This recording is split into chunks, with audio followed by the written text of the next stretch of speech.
Avec ses perles sur un support de bois, un enfant peut faire tous les calculs arithmétiques jusqu'à 10 chiffres, selon le programme d'éducation dénommé UCMAS, Universal Concept of Mental Arithmetic System. Un programme que Marie, âgée de 5 ans, suit avec beaucoup d'intérêt. Je trouve ça bien parce que les maths, c'est ma matière préférée. Il ne faut pas te laisser distraire et puis il faut bien écouter les questions et il faut faire rapidement. En l'inscrivant dans un établissement qui a adopté ce programme d'éducation des enfants de 5 à 14 ans, sa mère espère développer entre autres ses capacités mentales et linguistiques. J'ai remarqué qu'avec l'usage de UCMAS, elle a une certaine logique en tous les domaines. Elle est structurée, déjà dans sa manière de penser, dans son approche sur même les faits. Et je pense que c'est une méthode qui est à adopter et à généraliser parce que ça emmène l'enfant à pouvoir bien réfléchir avant d'annoncer un résultat. De nombreux parents n'hésitent plus à donner la chance à leurs enfants de suivre le programme UCMAS.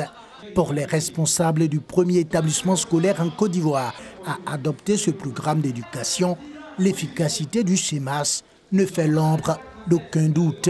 D'abord, c'est la discipline et ça aide les enfants à bien travailler à l'école au niveau de leur cerveau. Et je pense que c'est un programme qui est vraiment bénéficiaire pour tous les enfants de Côte d'Ivoire. Et nous avons déjà participé à une compétition à Dubaï.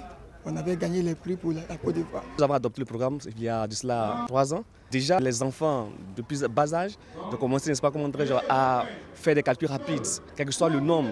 Et après ça, nous avons même formé des enfants qui ont pris part à un concours international qui a réuni beaucoup de pays, dont la Côte d'Ivoire, le Ghana. Et parmi les gagnants, nous faisons partie. L'efficacité du programme d'éducation dénommé UCMAS, déjà en vigueur dans de nombreux pays, parmi lesquels le Ghana, est reconnu par les autorités ivoiriennes. C'est un programme qui développe le cerveau, le quotient intellectuel des enfants. Ça les aide aussi à avoir la rapidité, mais la précision aussi dans les réponses. J'aimerais que tout enfant bénéficie de ce programme pour pouvoir pousser un peu les choses dans l'éducation nationale. Cette méthode, si elle était présentée à tous les enseignants, au grand public, aux parents, pour que les uns et les autres comprennent que c'est une méthode qui peut aider les enfants à avancer assez rapidement, bien entendu, on ne peut que être partant. Le tout, c'est de montrer les avantages que cette méthode peut apporter donc à notre système. Selon ses promoteurs, le programme d'éducation UCMAS développe entre autres la pensée créative, la puissance de la mémoire et la capacité de raisonner logiquement chez les enfants de 5 à 14 ans.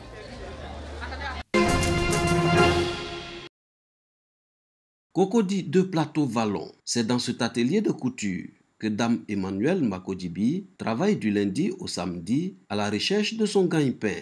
Passionnée de la couture, elle va rompre le lien avec ses études universitaires pour se consacrer à ce métier. Selon elle, il est difficile d'avoir du travail après les études. J'ai fait une licence en lettres modernes, j'ai commencé la maîtrise que je n'ai pas terminée et puis j'ai bifurqué pour faire la couture. Je crois que quand même c'est assez difficile d'avoir du boulot et c'est pour ça que les gens encouragent les initiatives personnelles et tout. Mais le seul problème c'est que pour pouvoir entreprendre aussi, il faut avoir un petit financement, quoi.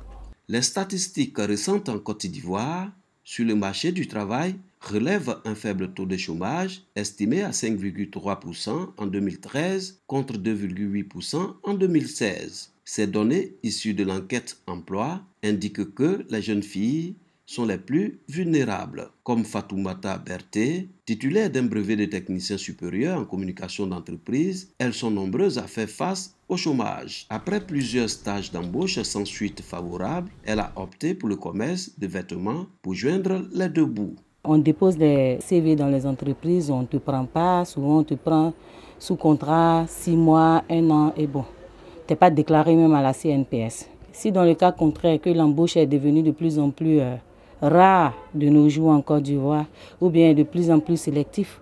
Donc je préfère, en attendant, me défendre ici jusqu'à ce qu'un jour, ma chance me sourie.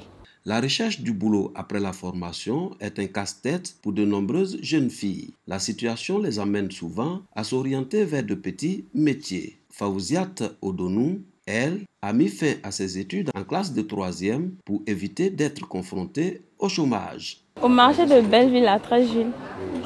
J'ai appris 1 semaine et puis voilà, c'est rentré dans mes mains. J'ai laissé à cause de ma mère pour l'aider à son travail. Je suis la seule fille de ma mère. Les autres sont mariés. Donc j'ai dit, ah bon, j'ai pas le choix, je ne peux pas la laisser seule. Donc je suis venue l'aider, j'ai laissé de l'autre côté. Bon, j'ai vu qu'avec ça, ça va un peu.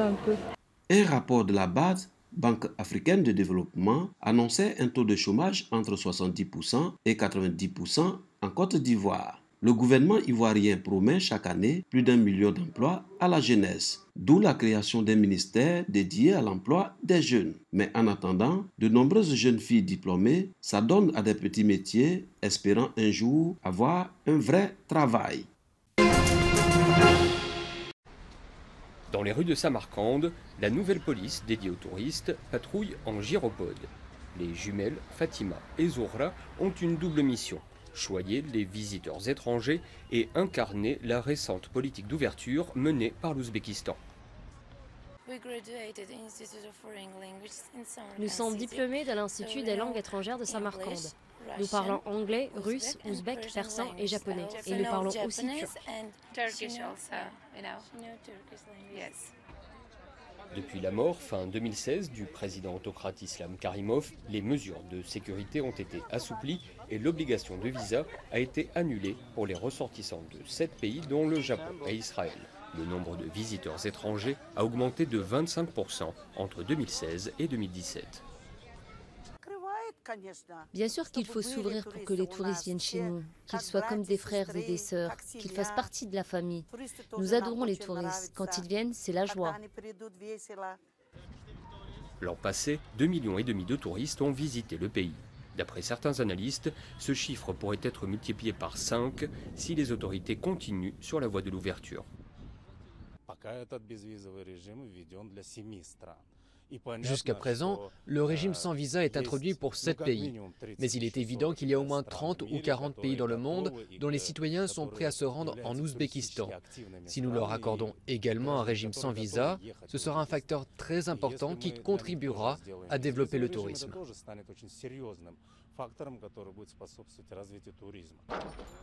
Une ouverture qui se déroulera tout de même sous l'œil d'Islam Karimov, dont le mausolée est aujourd'hui l'une des attractions touristiques de Samarcande.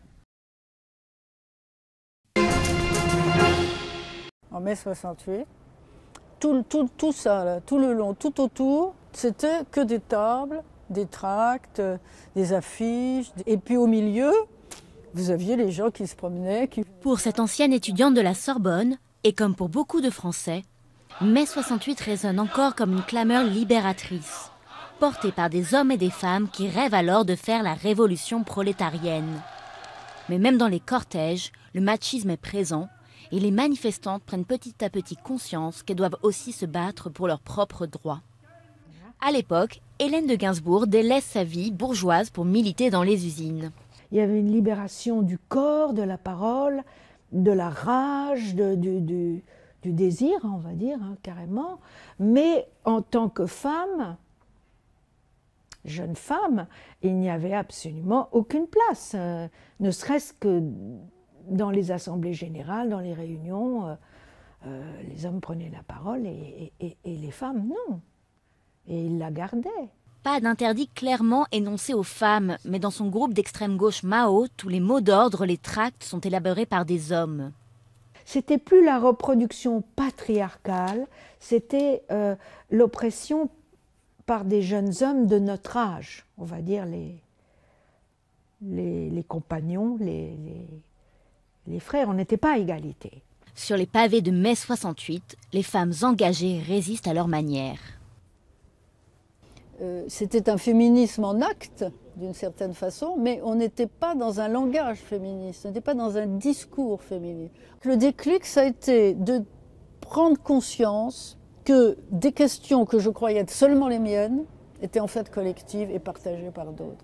La même année, en juin, un petit groupe organise le tout premier meeting à la Sorbonne sur la condition des femmes. D'autres mouvements vont naître, comme le célèbre mouvement de libération des femmes.